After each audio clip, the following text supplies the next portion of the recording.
오늘 우리에게 주신 말씀은 마태복음 3장 13절로부터 17절까지의 말씀입니다.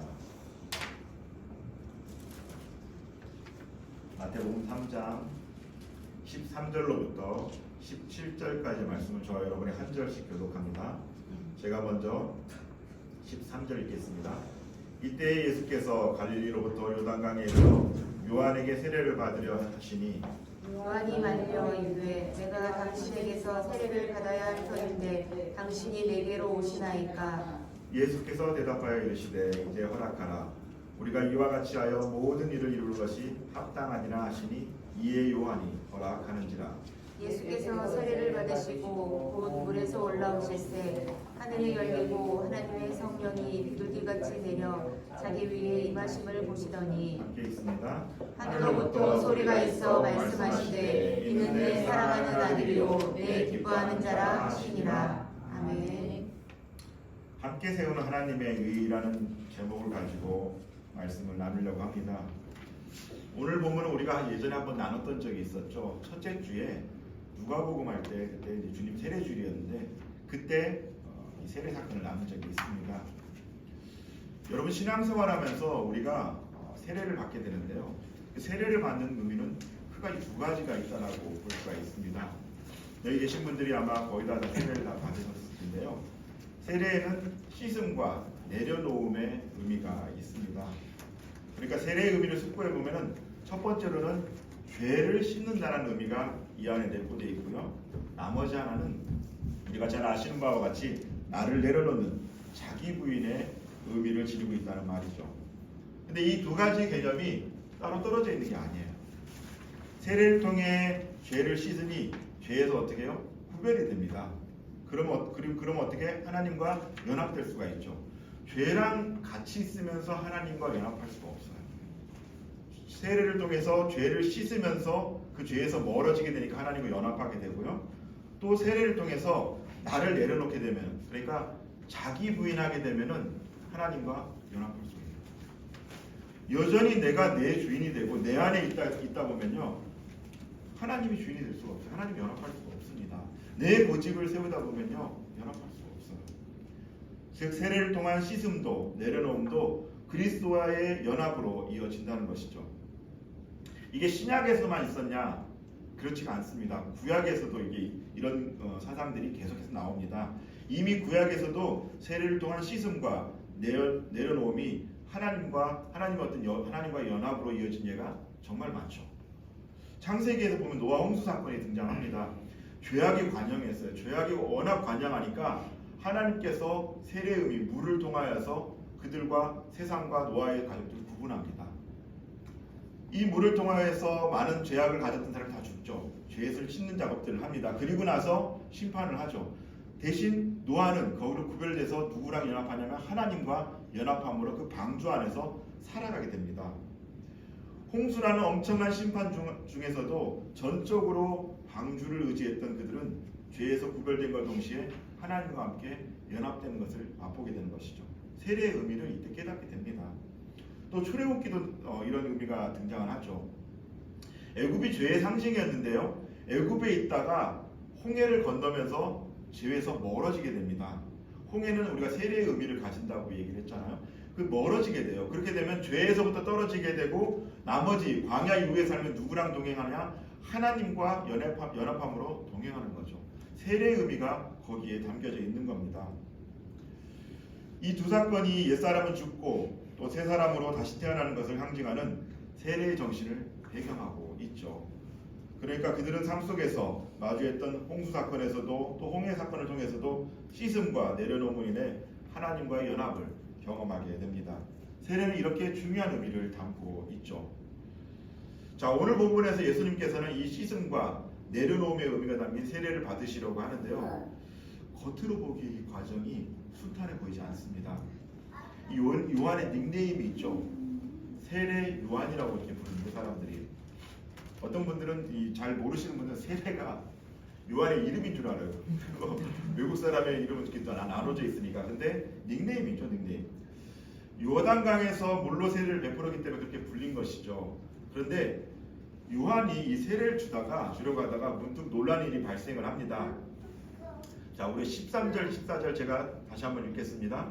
이때 예수께서 갈릴리로부터 요단강에 이르러 요한에게 세례를 받으려 하시니 요한이 말려 이르되 내가 당신에게서 세례를 받아야 할 터인데 당신이 내게로 오시나이까. 예수께서 요한에게 세례를 받으러 요단강에 도착한 거죠. 근데 이걸 본 요한이 깜짝 놀랐어요. 이 14절에 보면 요한이 말려라는 표현이 있는데요. 이 말렸다는 표현이 미완료형으로 되어 있어요. 그러니까 한 번 말린 게 아니라 계속해서 말린 거예요. 그러니까 예수님은 세례를 받겠다, 요한은 안 된다 이러면서 실랑이를 벌였던 것이죠. 한참 실랑이를 벌였는데요. 요한의 입장에서 보면 그럴 수 있습니다. 요한의 입장에서 보면 이 세례가 아까 어떤 의미가 있다고 그랬죠? 죄를 씻는다는 의미가 있다고 했는데 죄도 없는 예수님이, 그것도 하나님의 아들 예수님이 세례를 받겠다고 하니 말린 것도 당연한 일이죠.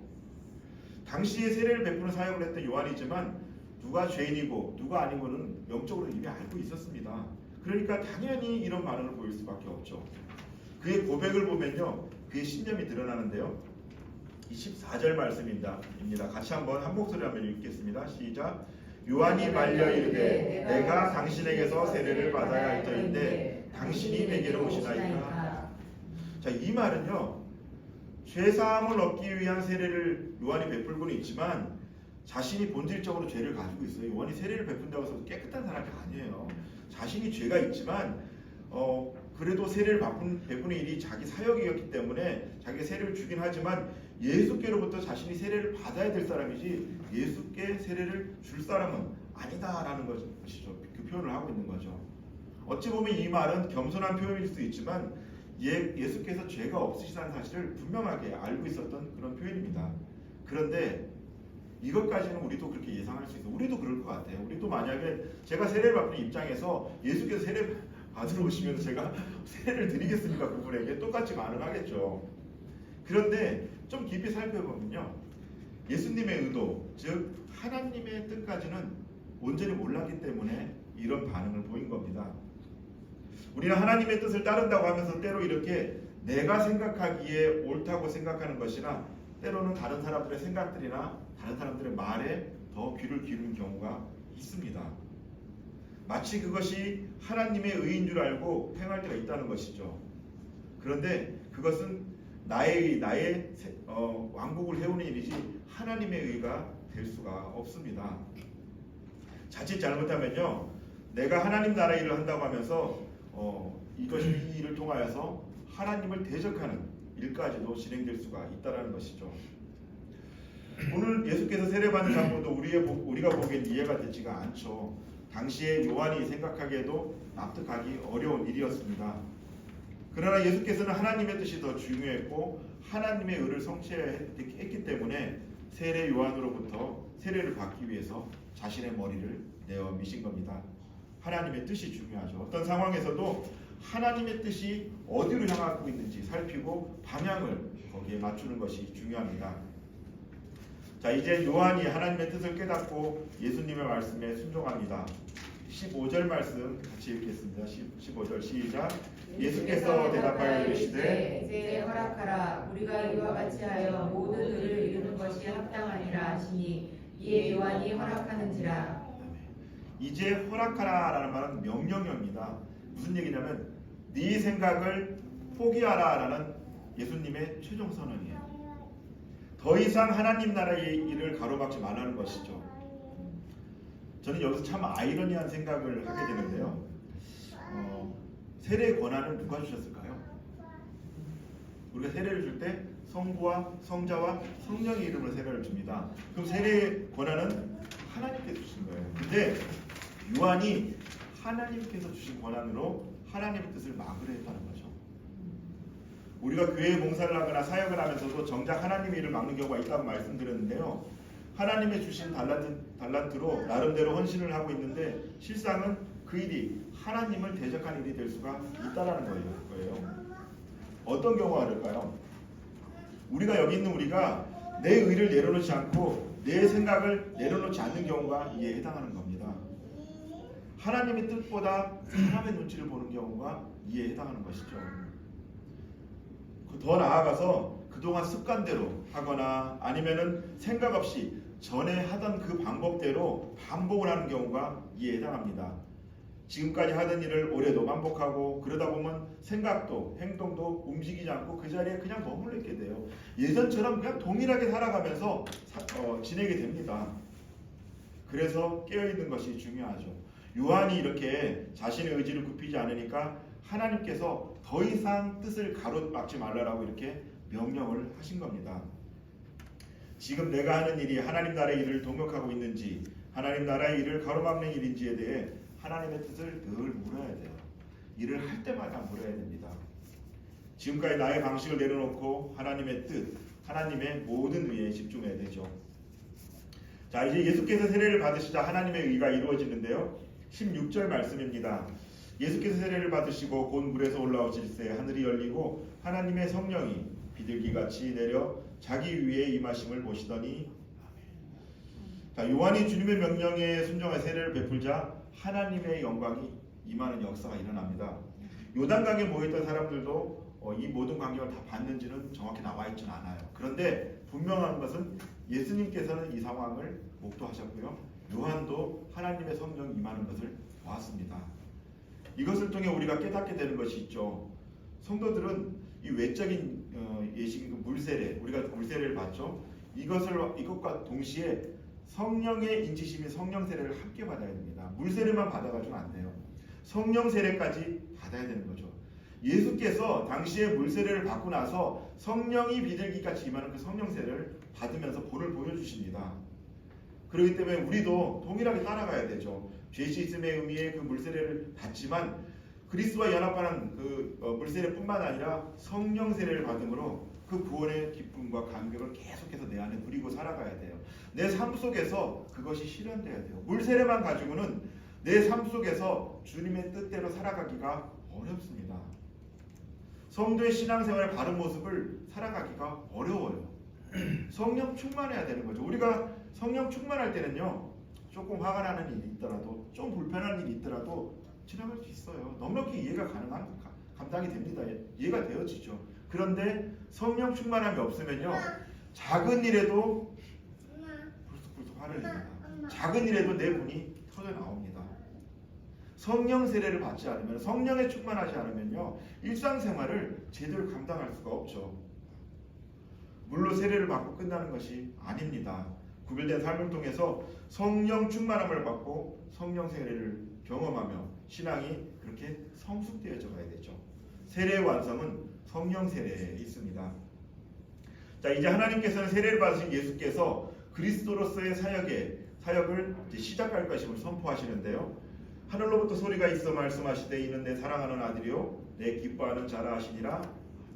예전에도 예수님은 하나님의 아들이었어요. 그건 사실이었죠. 그런데 이 모든 사람들 앞에서 이것을 다시 한번 선포하는 거죠. 이제 하나님의 의를 이루기 위해서, 그러니까 우리들을 위해서 이 땅 가운데 공생애를 살아가야 한다라고 선포하고 계신 겁니다. 대내적으로 알리는 거죠. 퍼포먼스를 하신 거예요. 그러므로서 이제 예수께서 사역을 시작하는 것이죠. 자, 여기까지가 오늘 세례 사건을 전반적으로 한번 훑어본 겁니다. 마치 한 편의 드라마와 같은 장면이 지나갔죠. 겉으로 드러나는 스토리를 정리하면 이렇습니다. 예수께서 세례를 받으러 가셨죠. 요한과 세례를 받냐 마냐 막 신랑이라 하시다가 예수의 명령을 받은 요한이 세례를 주고, 세례를 주면서 비둘기같이 성령이 임하고 하늘에서부터 하나님의 음성이 들렸습니다. 그리고 삼위의 하나님이 다 그 자리에 등장을 하세요. 성부 하나님, 성자 예수님, 성령님께서 다 등장하셔서 피날레를 장식하고 끝납니다. 그런데 이 장면을 묵상하면서 드는 생각이 하나 있었어요. 예수님의 세례가 필요하다는 건 이제 알겠는데, 그런데 과정이 너무 심플하지가 않아요. 반드시 필요한 과정이면 그냥 세례를 받으러 오셨고 세례 주고 끝, 바로 시작 이렇게 하면 될 텐데, 왜 옥신각신 이런 장면들이 있으면서 왜 이것이 그렇게 복잡하게 이루어졌다라는 생각이 들까? 이런 생각이 제 안에 계속 있었습니다. 혹시 세례 과정을 통해서 하나님께서 우리에게 보여주시고자 하시는 다른 의도가 있지는 않을까 하는 생각을 하게 되었습니다. 우리가 영화나 책을 보게 되면요, 눈에 드러나는 표면적으로 드러나는 사건들이 있어요. 그런데 그 사건 뒤에 숨겨진 의도들이 또 담겨져 있는 영화가 많습니다. 대부분의 영화도 그렇고 신문도 그렇고 책도 그렇죠. 이것을 읽어내야 되는 것이 중요한데요. 우리는 이것을 행간의 의미라고 얘기를 하죠. 그 행간의 의미가 뭔지를 읽어내는 게 중요하죠. 사람도요, 말할 때 그 말에 이 겉으로 들린 말이 다가 아니에요. 그 말 뒤에 뭔가가 담겨져 있습니다. 우리가 예를 들어서 다툼이 있었어요. 부부간에 다툼이 있었는데 사과를 해야 되죠. 근데 미안해 이렇게 사과를 하면은 분명히 글자로 보면 미안해가 딱 쓰여 있는데 그 소리를 들으면 다 상대방 되게 미안해 생각하나 보다 하고 그 사과를 받아들이지 않죠. 읽는 거예요. 읽어지는 거예요. 행간의 의미가 읽어지는 거예요. 이것처럼 이 사건에도 행간의 의미가 있습니다. 두 가지로 압축해 볼 수가 있는데요. 하나는 세례는 하나님의 의를 이루는 첫 단추라는 의미가 여기에 담겨져 있습니다. 앞서서 제가 세례의 의미가 씻음과 내려놓음이라고 말씀을 드렸는데요. 이 씻음과 내려놓음을 위해서 예수께서 세례를 받으심으로 이루려 하셨던 것이 있다라는 것이죠. 그것이 뭐냐면 하나님의 의인데 그게 어떤 것일까요? 어떤 하나님의 의를 이루기 위해서 우리가 아까 말씀에 읽었어요. 하나님의 의를 이루려고 하는데 어떤 하나님의 의를 이루려고 예수께서 이 세례를 꼭 받으셨어야 했을까요? 자, 여기서 말하는 하나님의 의는 이것입니다. 하나님의 의는 하나님이 보시기에 올바른 것, 하나님이 원하신 것 이런 뜻으로 해석할 수 있는데요. 구체적으로 뭐냐면요. 예수께서 자신을 신의 위치에 있는 것이 아니라 확 낮춰가지고 우리가 죄인들과 같이 있기를 원하시는 하나님 마음이 그 안에 있었고요. 세례를 받는다는 건 외부에서 보면은 만약에 모르는 사람이 본다고 생각하세요. 예수인지 잘 몰라. 근데 예수께서 세례를 받으시면 많은 사람이 볼 때 어떻게 생각하세요? 저도 죄인이겠구나라고 생각할 거 아니에요. 하나님께서는 예수께서 자신을 확 낮춰가지고 우리와 동등하게 되는 것을 원하셨던 것이 이 안에 담겨져 있는 거고요. 또 한 가지 뭐냐면 그래야지 연대할 수가 있어요. 죄인들과 너무 깨끗하면요 같이 머물러 있을 수 없습니다. 연대할 수 있었던 거고 또 한 가지는 자신을 우리와 같은 죄인과 동일시하기 위한 이 모든 전반적인 장치가 이 세례 안에 담기셨다는 겁니다. 그러니까 무슨 얘기냐? 예수께서 자신을 인간의 수준으로 내리기 위해서 그 세례를 받으셨다는 거예요. 아까 공생애를 시작하고 이런 부분들이 외적으로 보인 게 있지만 정말로 그 안에 담긴 뜻은 예수께서 당신을 완전히 낮춰가지고 세례를 받으러 나오셨다는, 그래서 그것이 받으시는 것이 하나님의 의라는 것이 이 안에 담겨 있다는 것이죠. 얼핏 보기에는요 이거 쉬운 일 아닙니다. 어렵습니다. 어떻게 완전하신 주님께서 불완전한 인간과 같이 낮추시겠습니까? 우리는 내가 엎드려지고 내가 겸손하고 내가 양보하고 이거 쉬운가요? 전 잘 안 돼요. 저는 잘 안 되더라고요. 잘 안 됩니다. 뼈를 깎는 노력을 해야 돼요. 잘 안 돼요. 내가 사랑하는 사람, 내가 사랑하는 아내, 내가 사랑하는 남편, 내가 사랑하는 아이에게 그 겸손함이 쉽게 되어집니까? 잘 안 돼요. 그런데 어떻게 내가 이웃을 향해 겸손하게 내가 나아간다고 말할 수가 있겠어요? 내가 사랑하는 사람한테도 잘 안 되는데요. 이게 안 됩니다. 오히려요 자신이 드러나지 못하면 화가 나고 무시당했다고 여기면 본통 터뜨리고요. 다른 이들과는 물론이고 교회와 가정에서조차 자신을 드러내고 경쟁하며 핏대를 세웁니다. 그런데 예수께서는 자신이 죄가 없음에도 불구하고 하나님의 권위에 순종하며 하나님의 구속사를 감당하려고 기꺼이 낮아짐을 선택하셨다는 겁니다. 그래서 세례를 받으신 것이죠. 우리의 세례도 동일한 의미가 담겨져 있어야 됩니다. 나의 죄를 씻고 나의 생각과 나의 방법을 내려놓는 그 세례를 통해서 예수 그리스도와 연합해야 됩니다. 형식만 연합하는 것이 아니라요. 계속해서 손을 들고 찬양하면서 내가 주님께 고백하면 이게 연합이 아니라요. 예수께서 자신을 낮추신 것처럼 우리도 자신을 낮춰야 돼요. 그렇게 세례를 받은 성도들이 직분을 받았으면 어떻게 돼요? 낮아져야 돼요. 여기 계신 여러분들이 낮아져야 됩니다. 직분은 섬기라고 주신 것이기 때문이죠. 그런데 왜 직분을 받으면 처음에는 안 그러다가 점점 더 시간이 흐르면 고개를 들고 자신의 뜻대로 그렇게 하려는 것일까요? 겉으로는 선한 척 웃으면서 뒤로는 모사를 꾸미고 자신의 뜻을 절대로 굽히지 않습니다. 더 이상 겸손도 없고요. 형식적으로 사람을 대하게 됩니다. 세례 정신이 씻음과 내려놓음인데 이것이 보이지 않는 것이죠. 아무리 숨겨도 사람은 다 압니다. 개척교회를 요즘에 하다 보니까 종종 그 청년들이나 30, 40대를 만나게 돼요. 근데 그들 중에는 예전에 교회를 다녔지만 지금은 안 다닌다고 말하는 분들이 너무나 많아요. 꽤 됩니다. 떠난 이유를 물어봤어요. 왜 그렇게 교회를 떠났어요? 물어봤더니 그 이유가 놀랍죠. 그 이유 중에 상당수가 교회에 만연한 그 권위주의, 이기주의, 가식적인 사랑이라고 답을 해요. 아니 왜 교회가 이게 있어야 돼요? 이거 교회에 없어져야 되는 것들이잖아요. 우리 안에 이거 없어져야 되는 것들이에요. 근데 이게 있기 때문에 교회 안 다닌대요. 젊은 층으로는 더 많아집니다. 이율배반적이고 집에서는 안 그런데 밖에 나가서 선한 척하는 그 부모 때문에 아이들이 교회를 안 다닌대요. 씻음과 내려놓음이 없다는 거죠. 겉으로는 웃으면서도 실제로 섬기는 것이 아니라 복종을 요구하고 자신의 뜻을 강요하는 것은 절대로 하나님의 의가 아닙니다. 그들도요 알고 있었던 거예요. 모르는 게 아니에요. 이런저런 핑계로 교회를 떠났지만 그들은 이것을 알고 있었던 겁니다. 디모데전서 1장 12절로부터 16절까지 말씀인데요. 일부만 제가 좀 읽겠습니다. 나를 능하게 하신 그리스도 예수 우리 주께 내가 감사함은 나를 충성되이 여겨 내게 직분을 맡기심이니 미쁘다 모든 사람이 받을 만한 이 말이여 그리스도 예수께서 죄인을 구원하시려고 세상에 임하셨다 하였도다. 죄인 중에 내가 괴순이라. 그러나 내가 긍휼을 입은 까닭은 예수 그리스도께서 내게 먼저 일체 오래 참으심을 보이사 후에 주를 믿어 영생 얻는 자들에게 본이 되게 하려 하심이라. 내가 하나님의 긍휼을 입은 까닭이 무엇이에요? 내가 선해서가 아니라 내가 죄인 중에 계시지만 예수께서 오래 참으셨기 때문에 내게 긍휼을 베푸시고 직분을 주셨다는 거예요. 잘해서 그런 게 아니라는 거죠. 그렇기 때문에 여기 계신 우리 저를 포함해서 직분을 맡으신 분들은 감사함으로 낮은 자세로 섬겨야 합니다. 나도 다른 지체를 긍휼하게 바라보며 섬겨야 돼요. 이런 자세로 준비되기 위한 것이 세례고요. 그렇기에 세례가 하나님의 의를 이루기 위한 첫 단추이고 시작이라는 말인 겁니다. 예수께서도 그렇게 하셨고 세례를 통해 예수님과 연합한 우리도 그렇게 살아가야 합니다. 자, 두 번째는요. 하나님의 의는 함께 이루어 가야 한다는 것이 이 안에 담겨져 있습니다.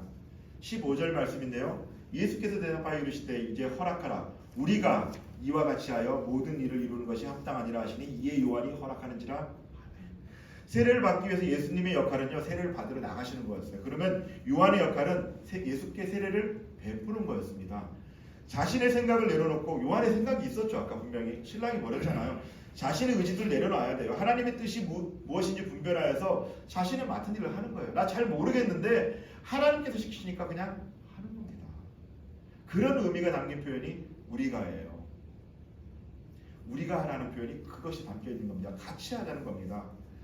하나님의 구속사는요 전적으로 하나님만 혼자 하시는 것이 아니라 강압적으로 막 밀고 가는 것이 아니라 하나님께서는 우리와 함께 하기를 원하신다는 것이죠. 하나님께서 혼자 하실 것 같았으면요 이미 에덴 동산에 끝냈습니다. 아담이 범죄했을 때가 거기서 끝내버렸죠. 끝내버리고 그냥 하나님 혼자 하시죠. 그런데 그 말도 안 되는 그 여전히 가능성 없어 보이는 그 사람과 같이 하기 위해서 지금까지 참고 기다리시고 인내하시면서 우리에게 은혜를 베푸시고 능력을 주고 계신 것이죠. 오고 오는 세대들 중에서 아담 이후로 계속 많은 세대들 중에서 그들과 함께 세워져 연합함으로 하나님과 함께 구속사를 이뤄가야 된다는 것이 하나님의 진정한 뜻입니다. 로마서 8장 28절 29절 말씀입니다. 우리가 알거니와 하나님을 사랑하는 자 곧 그의 뜻대로 부르심을 입은 자들에게는 모든 것이 합력하여 선을 이루느니라. 하나님이 미리 아신 자들을 또한 그 아들의 형상을 본받게 하기 위하여 미리 정하셨으니 이는 그로 많은 형제 중에서 맏아들이 되게 하려 하심이니라. 그리고 이것을 온전하게 이루기 위해서 하나님께서는 예수 그리스도 우리 가운데 보내셔서 맏아들로 삼은 겁니다. 하나님의 구속사는 혼자 또 저절로 이루어지는 것이 아닙니다. 그리스도와 연합함으로 하나님과 함께 이루어가야 되고요. 이제 세워진 성도들이 서로 연합함으로 함께 이루어가야 합니다. 버팀목 교회에 담긴 의미가 그렇죠. 다시 한번 말씀드려볼까요? 그리스도께서 버팀목이 되어서 우리를 세워주셨듯이 우리가 서로에게 버팀목이 되어서 하나님의 구속사를 이뤄가자는 뜻이 그 안에 담겨져 있습니다. 그의 이름에 그게 담겨져 있는 거예요. 이것이 오늘 예수 그리스도의 세례를 통해 우리에게 주신 하나님의 뜻임을 믿으시기를 원합니다. 말씀을 정리하려고 합니다. 오늘 하나님께서는 세례에 담긴 의미가 죄 씻음과 내려놓음이라고 말씀하셨습니다. 그렇기에 공생애를 시작하기 전에 예수께서도 하나님의 권위에 순종하는 마음으로 세례를 받으셨습니다. 사람을 섬기기 위하여서는 하나님의 의가 이루어져야 됐는데요. 세례를 통해 예수 그리스도의 낮아짐이 필요했던 것이죠. 낮아질 때 진정으로 섬길 수가 있습니다. 그렇게 함으로 하나님께서는 이제 하나님의 의가 이 땅에 이루어지기를 원하십니다. 그리고 이 낮아짐을 위하여 하나님의 모든 의를 이루기 위하여 삼위 하나님도 함께 하셨습니다. 예수께서 세례를 받고 올라오실 때 비둘기같이 성령이 임하시고 하늘에서 하나님 아버지의 선포가 있었습니다. 삼위 하나님께서 함께 하나님의 모든 일을 이루기 위해서 연합하신 것이죠. 그렇기 때문에 우리도 하나님의 모든 일을 이루기 위해서 삼위 하나님과 함께 연합해야 합니다. 세례를 받고 씻음과 내려놓음을 경험해야 하고요. 낮은 마음으로 다른 지체들을 섬겨야 합니다. 내 힘으로 안 되기 때문에 하나님의 뜻을 따르기 위해 기도하고 성령의 충만함으로 감당해야 합니다. 내 뜻을 가지고 공동체를 좌지우지하는 것이 아니라 하나님의 뜻, 하나님의 모든 의를 이루기 위해서 우리가 다 내려놓아야 되는 것을 기억하기를 원합니다. 그리고 이제 하나님의 뜻을 함께 세워진 그 성도들과 함께 연합함으로 감당해야 됩니다. 이렇게 연합하는 것이 세례의 온전한 뜻이고 자기를 낮춤으로 세워지는 하나님의 의를 이루는 길입니다. 바라기는 하나님의 의를 모든 일을 이루기 위해서 오늘도 주님과 함께 연합하고 이제는 성도와 함께 연합함으로 하나님의 뜻에 합당한 교회 건강한 가정을 세워나가시기를 주님의 이름으로 축복합니다. 하나님 아버지 감사를 드립니다. 우리가 도대체 무엇이 간데 우리 죄인과 같은 사람들의 위치까지 낮아지시고 또 우리를 섬기기 위해 오셨습니까? 하나님 이제 그 섬김을 통하여서 우리가 세워지고 우리가 다른 이들을 낮아짐으로 섬기기 원합니다. 우리 가정이, 우리 교회가, 우리가 있는 모든 공동체가 나의 낮아짐으로 섬겨질 수 있도록 우리를 성령으로 덧입혀 주시옵소서. 그래서 하나님의 의가 드러나고 하나님의 영광이 드러나는 복된 삶을 살아갈 수 있도록 도와 주시옵소서. 감사드리며 존귀하신 예수 그리스도의 이름으로 기도드립니다. 아멘.